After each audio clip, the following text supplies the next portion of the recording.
Praise the Lord. ஆண்டவராய் இயேசு கிறிஸ்துவின் நாமத்தினாலே அன்பின் வாழ்த்துதல்.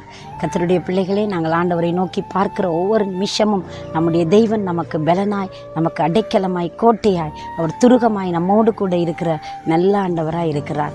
இந்த நல்ல நேரத்திலே எனக்கு அன்பானவர்களே, நாங்கள் தேவனுடைய சமூகத்தில் நிற்கிற அங்கே ஒவ்வொரு வினாடியிலும் நம்முடைய ஆண்டவர் நமக்கு பாதுகாப்பையும் பலத்தையும் ஜெயத்தையும் அவர் கொடுக்க வல்லவராய் இருக்கிறார். ஒரு அழகான சங்கீதம் இப்படியாக சொல்கிறது. சங்கீதம் 91:14 சொல்கிறது, அவன் என்னிடத்தில் வாஞ்சியாக இருக்கிறபடியால் அவனை விடுவிப்பேன், என் நாமத்தை அவன் அறிந்திருக்கிறபடியினால் அவனை உயர்ந்த அடைக்கலத்தில் நான் வைப்பேன் என்பதாக சொல்லுகிறது.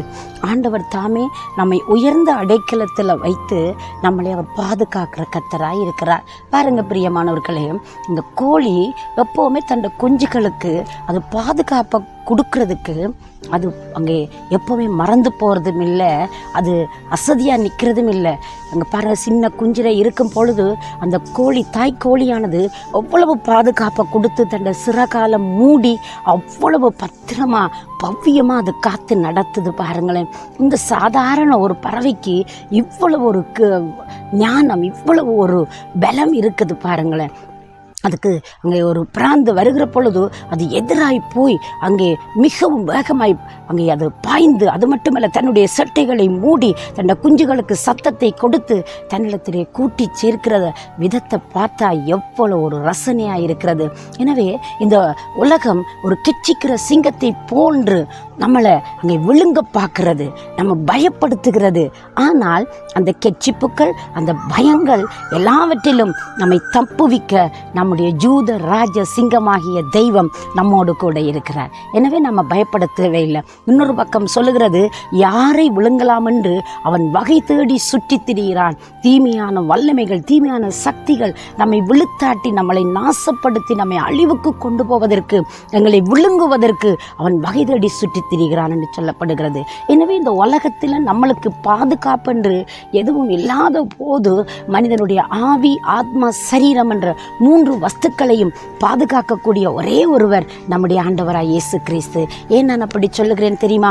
மனிதன் சாபத்திலே அழிந்து போக அங்கே நேர்ந்தது, அவன் பாவத்தில் அழிந்து போக நேர்ந்தது. அவனுடைய வாழ்க்கையில் அவன் செய்கிற அன்றாட தீமையான காரியத்தின் நிமித்தம் அவன் கெட்டழிந்து போக நேரிடும். ஆனால் தெய்வமோ தம்முடைய வசனத்தை அனுப்பி, தம்முடைய ஆவியை அனுப்பி, தம்முடைய ஜீவனுள்ள வார்த்தையினால் ஒவ்வொரு மனிதனையும் அவர் கட்டுகிறவராய், காக்கிறவராய் இருக்கிறார். எனவே அன்பான தேவப்பிள்ளை, அங்கே அதுதான் சங்கீதக்காரன் தாவீது சொன்னான், நான் வலதுபுறம் இடதுபுறம் சாய்கிற பொழுதெல்லாம் கர்த்தாவே உம்முடைய கிருபை, உம்முடைய வசனம் என்னை தாங்குகிறது, உம்முடைய வசனம் என்னை தாங்குகிறது என்று சொல்லப்படுகிறது. எனவே என் அன்பு பிள்ளைகளே, அழகான வார்த்தை சொல்லுகிற பிரகாரமாய் என்னிடத்தில் வாஞ்சியா இருக்கிறபடியினால் அவனை நான் விடுவிப்பேன், என் நாமத்தை அறிந்திருக்கிறபடினால் அவனை நான் உயர்ந்த அடைக்கலத்தில் வைப்பேன். நம்முடைய ஆண்டவர் நம்ம உயரத்தில் வச்சு அழகு பார்க்குறவருங்க. நம்முடைய ஆண்டவர் நம்ம அங்கே மகிழ்ச்சியாய் வெற்றி சிறக்க பண்ணுறதில் அழகு பார்த்து மகிழ்கிற தேவனாக இருக்கிறார். பாருங்கள், சாதாரண ஒரு பெற்றாரை எடுத்துக்கொண்டாலே தன் பிள்ளைக்கு பாதுகாப்பு கொடுக்க வேண்டும், தன் பிள்ளைக்கு நல்ல படிப்பை கொடுக்க வேண்டும், நல்ல பாடசாலையை தெரிவு செய்ய வேண்டும், நல்ல கல்வியை புகட்ட வேண்டும், நல்ல ஆகாரத்தை கொடுக்க வேண்டும், நல்ல ஆடைகளை கொடுக்க வேண்டும். எப்போ ஆச்சு நம்மகிட்ட பணம் இருக்குது, எல்லாம் இருக்கிற பொழுது ஒரு ஆடையை நாங்கள் எடுப்பதற்கு போகிற பொழுது அதனுடைய குறைவானதை, தரமில்லாததை, விலை குறைந்ததை, அங்கே மிகவும் பழசானதை நம்ம எடுப்போமா? எப்போவுமே நல்லதை, சிறப்பானதை, அழகானதை தேர்ந்தெடுப்போம். அது எவ்வளவு பணம் செலவாகுதுன்றது கூட நாங்கள் யோசிக்க மாட்டோம்.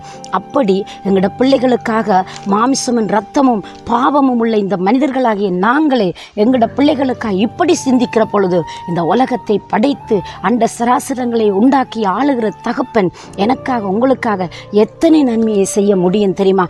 ஏன் பாருங்களேன், கல்வரி சிலுவையில் தன் ஜீவனையை கொடுத்த தேவன், அந்த தேவன் உங்களை நேசிக்கிறார். நீங்கள் வாஞ்சி அவரை தேடுங்களேன். அந்த வாஞ்சிக்கு இடையூறை கொண்டு வருகிற, தடைகளை கொண்டு வருகிற எல்லா காரியங்களையும் அகற்றி விடுங்க. தடைகளை தாண்டி முன்னேறுங்க, சோர்வுகளை தாண்டி முன்னேறுங்க, பிரச்சனைகளை தாண்டி நாங்கள் முன்னோக்கி ஓடுவோமே. ஆண்டவர் நியமித்த வழிகளிலே நாங்கள் அசந்து போகாமல், அசதியாக இராமல் நாங்கள் தொடர்ந்து பயணிப்போமுங்க. தேவன் நமக்கு பக்கபலமாக இருப்பார். எந்த உலகத்தின் தந்திரங்களும், எந்த பொல்லாத வல்லமைகளும், எந்த மனுஷிக சூழ்ச்சிகளும் எங்களை விழுங்காதபடி அழிக்காதபடி நம்முடைய தேவன் சர்வ வல்லமை உள்ள ராஜா நம்மோடு கூட இருந்து நம்மை நடத்த வல்லமை உள்ளவராய் இருக்கிறார். அவர் ஜூத ராஜசிங்கம், அவர் உலகத்தை ஜெயித்தெழுந்தவர், அவர் வல்லமையும் பராக்கம் என்ற தேவனாய் இருக்கிறார். எனவே இந்த நல்ல நாளில் நாம் அவரை நோக்கி பார்ப்போமா? அவர் நமக்கு உதவி செய்யட்டும்.